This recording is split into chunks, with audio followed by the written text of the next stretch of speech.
In this lecture, we're going to talk about cluster IP services in Kubernetes. Before cluster IP, there was a problem. Pods could not provide a stable, internal-only IP for other pods to communicate reliably.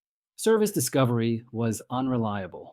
Microservices could not consistently find each other because pod IPs change when pods are recreated.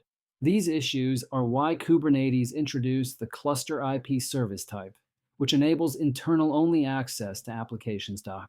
Let's break it down using the 5W2H method. What is a cluster IP service? It is the default service type in Kubernetes. It provides internal access to an application within the cluster by assigning it a stable IP address. This diagram illustrates a Kubernetes cluster IP. The cluster IP service provides an internal virtual IP, example 100.128.4.1, that other pods and services inside the cluster can use to communicate. It uses a selector app, microservice1, to route traffic only to matching pods. Requests sent to the service IP on port 3200 are forwarded to the target port 3000 of the pods.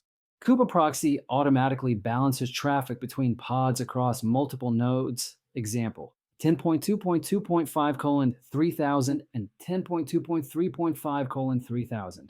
By default, cluster IP services are accessible only inside the cluster. To allow external traffic, an ingress is configured. Ingress receives requests from the outside world and forwards them to the cluster IP service, which then routes traffic to the correct pods. Why do cluster IP services exist? To enable internal communication and load balancing between pods inside the cluster. Who uses them? Developers building microservices that communicate internally without exposing endpoints externally. When are they used? When a service only needs to be accessed within the cluster, such as backend services, microservices, or internal APIs. Where do they run? Within the Kubernetes cluster network, using IPs from the cluster's virtual network. They are only accessible internally. How are they created?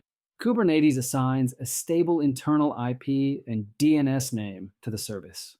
Traffic sent to this IP is load balanced across the targeted pods. How much do they cost? Cluster IP services incur no additional cost since they rely entirely on the cluster's internal networking.